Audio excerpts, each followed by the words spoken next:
My wife overheard our son selling our family home to pay his debts. A house is a lot like a piece of furniture I used to build. You can sand it, seal it, make it look flawless on the outside, and still not know there's a crack running straight through the joint until the day it gives out under weight. I spent 31 years building things meant to last. I never thought the thing I'd have to save from collapsing would be my own family. Before I get into this one, tell me where you're watching from, and what is the weather today in your area? I would love to know. My name is Walter Coleman. I'm 58 years old, and I've been a master carpenter since I was 22, working out of a shop on Riverbend Road on the edge of Asheville, North Carolina. My wife Diane and I built our house ourselves back in the spring of 1994. Not bought, built, with lumber I milled at my own shop. The same year our son Brian was born, that October. He's 32 now. The math holds. I married Diane in 1992 when I was 24, and I was 26 when Brian came along 2 years later. Nothing about this family's timeline needed adjusting. It was Brian's honesty that needed adjusting, and we didn't find that out until 3 weeks ago, on a Tuesday night that started out completely ordinary. Brian works in regional sales for a trucking logistics company out of Hendersonville, about 40 minutes from us. Decent money, nothing flashy, a Honda Accord, a 2-bedroom rental he splits with his girlfriend Casey Whitfield. He'd been dating Casey about 2 years. He came by the house more than most sons his age do, and Diane used to joke that he still thought of it as his house too, not just ours. Looking back, that joke sits different now. Here's the thing about Brian. Before any of this, he wasn't cold, and he wasn't calculating in the way you'd picture a villain. Back in April, Diane threw her back out trying to fix the railing on the front porch, the one I built back when Brian was in 7th grade. Brian showed up unannounced the following Saturday morning around 8, still in his work polo from a shift the night before, with a level and a box of 3-inch deck screws he'd bought himself at the Lowe's on Tunnel Road. Nobody asked him to come. He spent 4 hours out there in the heat, re-anchoring that railing post by post so his mother wouldn't have to worry about it falling through under her again. When I got home from the shop that afternoon, he was sitting on the steps, sweaty, drinking a glass of Diane's sweet tea, and he said, "Figured you had enough on your plate, Dad. Didn't want Mom falling off the porch on my watch." That wasn't a performance. There was no audience for it. Just him, a level, and 4 hours of a Saturday he didn't have to give up. That was just Brian, or at least the Brian we thought we knew. Which is why what came next didn't make sense to us. Not until it did. It started small. The kind of small you only notice in hindsight. Through June, Diane mentioned Brian wasn't answering texts as fast as usual. He'd get quiet at Sunday dinner, keep excusing himself to take calls out on the deck. Phone always face down on the table when he came back in. We chalked it up to work stress, maybe trouble with Casey. Then, on the evening of July 22nd, a Tuesday, Diane was in the kitchen loading the dishwasher with the window cracked for the breeze, and Brian was out on the back deck on his phone, thinking the running water covered him. She heard him say a number first, $410,000, clear as anything, and she actually stopped with a plate still in her hand. Then, "No, they don't know yet. I need maybe 3 more weeks to get them on board, but the house is worth it, trust me, the equity's there. Just keep the guy interested." Diane didn't say a word. She finished loading the dishwasher with her hands shaking, waited until Brian left around 9, and then she came out to my shop, where I was finishing a coat of tung oil on a client's dining table, and she just said, "Walter, put that down. We need to talk about our son. I want to be clear about something. We didn't confront him that night, and we didn't confront him the next morning either. That's not how I operate, in the shop or anywhere else. You don't tear into a wall because you think there's a problem. You find the stud. You find the load line. You understand exactly what you're dealing with before you touch anything, because tear into the wrong thing and you bring down more than you meant to." So over the next 11 days, quietly we did our own framing. Diane called our title company, First Carolina Title, under the pretense of asking about refinancing rates on a fictitious second property.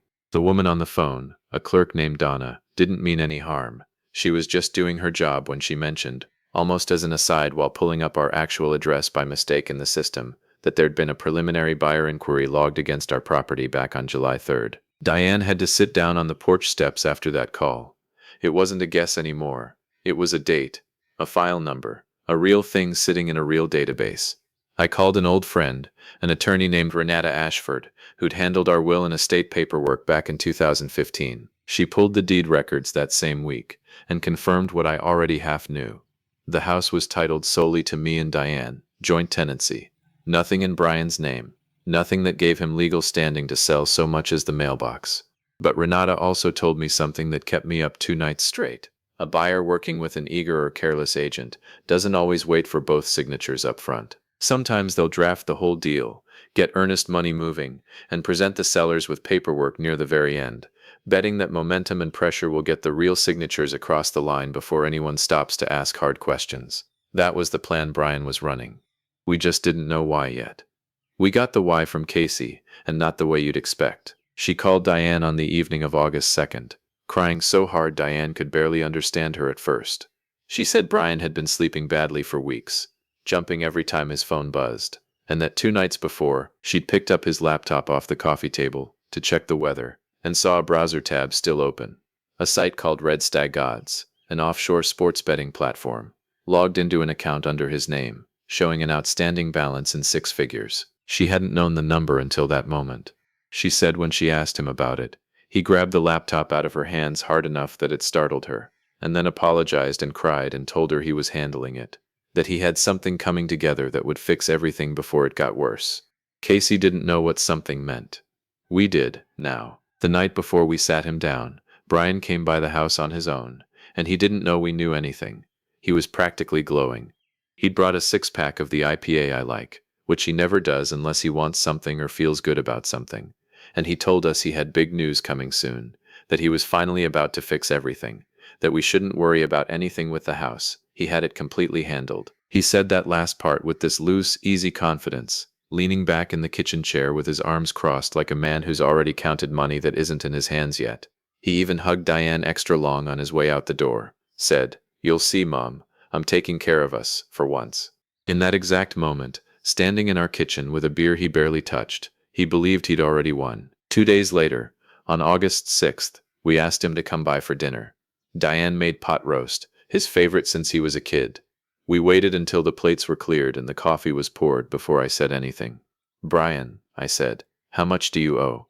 He went very still, fork halfway to the plate. "Oh who?" "Don't," Diane said quietly. "I heard you on the deck. July 22nd. $410,000. I know about the title inquiry from July 3rd. I talked to Casey 2 nights ago." His face did something I hadn't seen since he was 15, and got caught sneaking back in through his window. That specific collapse of a kid realizing the story's over. "It's not what it sounds like," he started, pushing his chair back an inch like he wanted room to run. "I was going to pay you both back, every cent. The second the sale went through, you wouldn't have even had to deal with any of the sell our house without telling us," I said. "That's the part you keep skipping over." "I didn't have a choice, Dad. You don't understand what these people are like when you owe them this much. I thought if I could just move fast enough, get it done before you noticed, nobody would even have to know how bad it got." "How much do you actually owe, Brian?" Diane cut in. "Not the story, the real number." He put his head down against his hand. $131,400. Sports betting. Started with football parlays 2 years ago, and then I kept betting bigger, trying to dig myself back out, and it just kept getting worse instead of better. 2 years, I repeated, and something in my chest went cold and hollow saying it out loud. 2 years of Sunday dinners. 2 years of that porch railing you fixed in April, sitting right there telling us everything was fine. "I was going to fix it before you ever had to know," he said, voice cracking. "I found a buyer. A guy named Todd Pruitt, works with a small investment group out of Charlotte. He said we didn't need you both present for the initial paperwork, that I could get you to sign at the very end, once everything else was already lined up. And I know exactly how that sounds saying it out loud right now. It sounds like you were going to forge your way into taking apart the one thing your mother and I built with our own 2 hands, I said, keeping my voice level even though my hands weren't steady under the table. "I don't build things to have somebody else decide, behind my back, when they come down." Nobody raised their voice. That's not us, never has been. But the silence sitting in that kitchen after I said it landed harder than any shouting match could have. We didn't sell the house, obviously. We never would have without both our signatures on it. And Renata made sure the Pruitt inquiry died within the week. A short letter and a phone call was all it took once the buyer's group realized the sellers hadn't authorized a thing. What we did instead was harder, in its own way, than either handing him the money or throwing him out. We didn't pay off the debt for him outright. Diane and I sat down with Renata and a credit counselor named Sharon Delgado that Brian agreed to see. And together we set up a structured repayment arrangement with a licensed debt consolidation service. Legal and documented, nothing exaggerated, nothing under the table. Brian pays it down himself now, out of his own paycheck, on a strict monthly schedule, with us checking in but not controlling it. Because trust, once you've pulled it apart at the joint, has to be reassembled the same slow, honest way you'd rebuild a compromised beam. You don't paint over the crack. You reinforce it board by board, or it fails again later, worse than before. Casey stayed with him, which surprised us both. She told Diane she wasn't staying because she trusted him yet. She was clear about that. But because she'd watched him tell the truth, completely and without flinching, for the first time in 2 years, sitting in our kitchen with his head down. She said that had to count for something, even if it wasn't everything. It's been about 4 months now, into December. Brian still comes by Sunday dinners, quieter than he used to be, and some weeks he doesn't come at all, and we let that be what it is. He's 5 payments into the plan, on schedule, not a single missed one. He still hasn't told us the full shape of how deep it went before we found out. Some nights I think he doesn't fully know himself, and I've stopped pushing him to relive it every time we sit across a table. Last Thursday I was out in the shop past 10 at night, running a hand plane over a cabinet door for a client, and I looked over at the corner where I still keep the leftover lumber from when I built this house back in '94. Diane had gone up to bed hours before. Brian hadn't called that day, not even a text. I don't know yet if we get all the way back to where we were before this, or if this becomes the new shape of things between us. A little more careful, a little more measured, held together but not quite the same joint it used to be. I just kept planing that door down smooth and even, because that part of the work, at least, I can still control. Some nights that has to be enough.